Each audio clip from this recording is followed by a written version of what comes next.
Olá, meus queridos, boa tarde, tudo bem? Tudo bem, graças a Deus.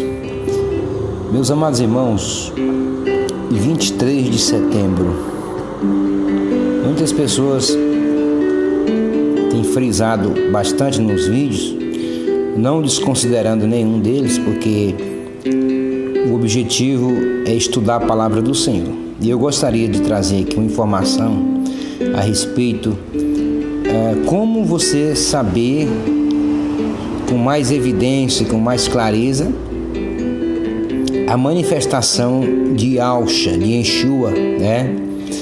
Do Filho do Eterno. Como você descobrir, ou como você saber ser entendido da manifestação de Deus. A princípio, você precisa compreender um princípio da parte de Deus. Deus, ele tem um princípio.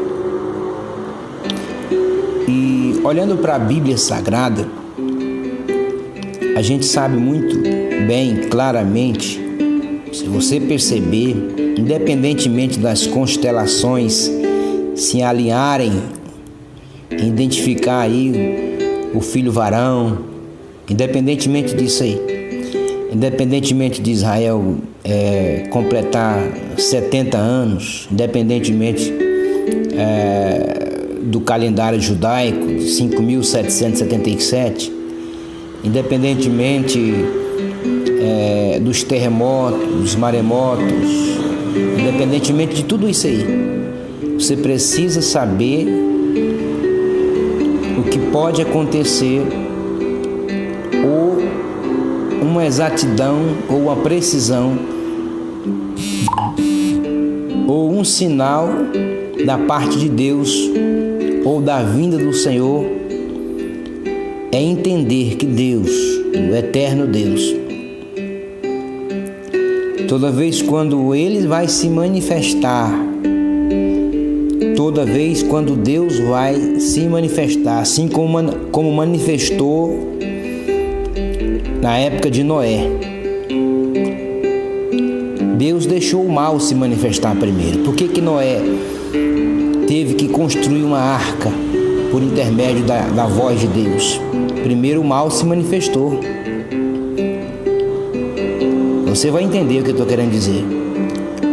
A terra estava maldita. A terra estava sob maldição da parte de Deus. Olhando para a Bíblia Sagrada também,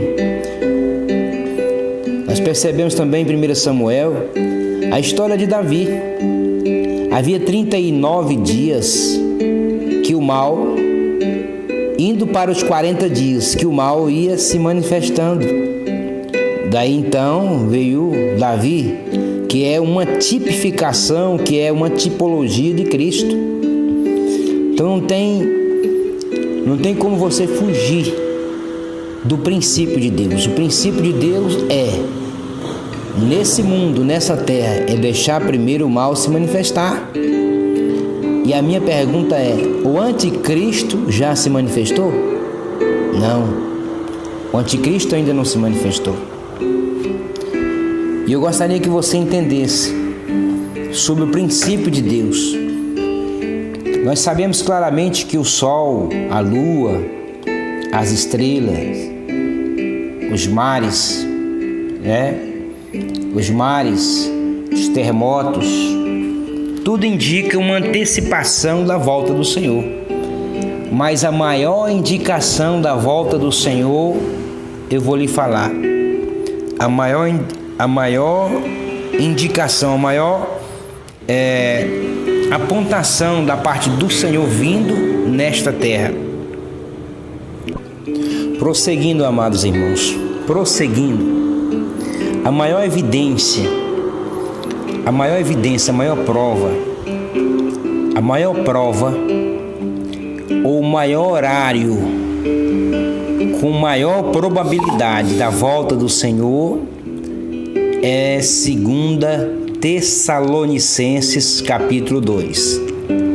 É 2 Tessalonicenses capítulo 2, onde fala claramente o momento e a hora e o tempo quando o Senhor vai voltar. Não é constelação, não é numerologia, embora eu também considero muita numerologia, mas está aqui. É certo que estamos no fim, estamos caminhando para a plataforma, mas vou ler uns versículos bíblicos e vai abrir a sua mente. 2 Tessalonicenses capítulo 2, diz assim: a vinda de Cristo será procedida de manifestação do anticristo. Você precisa comer essa palavra.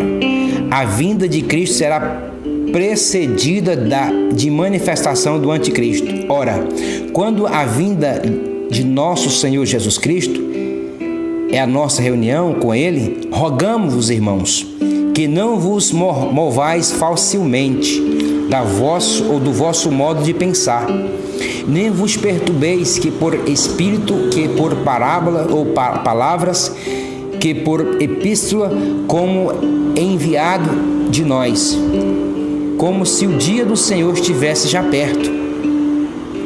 O versículo 3, para que fique mais claro: ninguém de modo algum vos engane, porque isto não sucederá sem que venha primeiro a apostasia. Apostasia você já sabe que já veio.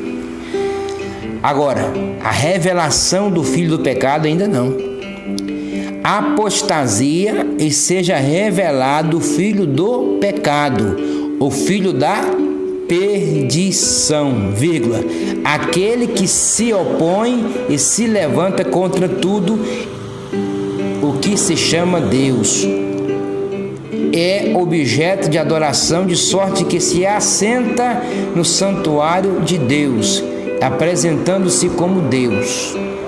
Então tá aí a maior evidência, o princípio da manifestação do Messias, do Messias verdadeiro e Yahshua, e a manifestação do anticristo, que não é digno de ser falado que ele é o Messias, somente o eterno Deus. Então, primeiro vem a revelação, ou seja, a humanidade vai saber quem é o homem. A humanidade precisa saber quem é o homem. Depois a igreja será arrebatada. Porque a própria palavra do Senhor diz: se não abreviasse esses dias, ninguém se sobraria. Porque Deus sabe muito bem quem são os filhos dele. E o próprio Jesus diz que a carga dele não é um jugo pesado, a carga dele é um jugo suave. Seria ele o contrário se ele falasse que a sua carga, que você não consegue, a carga do outro que você não consegue carregar, você carrega mal a sua carga e de repente você perde a visão e perde a sua salvação. Mas Deus não é como o homem. Deus sabe o seu limite e por isso que Ele vai permitir que seja revelado o filho do pecado, o filho da perdição, para depois, assim como Ele fez com Golias, assim como Ele fez na época de Faraó e Moisés. Faraó se manifesta, se opõe, endurece o seu coração. Depois Deus reage com a ira. Primeiro Deus avisa, primeiro Deus comunica, primeiro Deus, aí Deus deixa primeiro ver a reação do Faraó. Faraó vai e se manifesta contrário. Depois que Faraó se manifesta contrário por 10 vezes, aí Deus vem e reage e usa o seu servo para resgate, para trazer resgate ao povo. Assim também será a volta do Senhor. Não tenho dúvida disso, de que primeiro antes seja revelado o filho do pecado, o filho da iniquidade, o filho da perdição. Nós vamos experimentar os 3 anos e meio, isso é certeza absoluta. Depois nós não suportaremos. E como nós não suportaremos, o Senhor disse: se eu não abreviasse aqueles dias, né? Se eu não abreviasse, ninguém se suportaria. A Bíblia diz claramente no versículo 7: pois o mistério da iniquidade já opera, somente há um que agora detém posto fora, ou seja, o mistério da iniquidade, ou seja, as nações já estão na iniquidade, o mundo já está na iniquidade. O filho varão, que é o corpo de Cristo, e Cristo é a cabeça, é o que detém. Porém, a igreja, o filho varão, vai conhecer o único filho da iniquidade, o qual se revelará ou vai se revelar. Agora vós sabeis que o detém, para que o seu próprio tempo seja revelado. 2 Tessalonicenses capítulo 2. Não vos lembrais de que eu vos dizia estas coisas quando ainda estava convosco? Paulo estava relembrando. E agora vos sabeis que o detém para que o seu próprio tempo seja revelado. A igreja, o corpo da igreja é que detém. Mas no momento que ele for revelado, o anticristo for revelado, a igreja é arrancada. O filho varão é arrancado. E aí a igreja será notoriamente arrebatada em nome de Jesus. Fiquem todos com a paz do Senhor Jesus.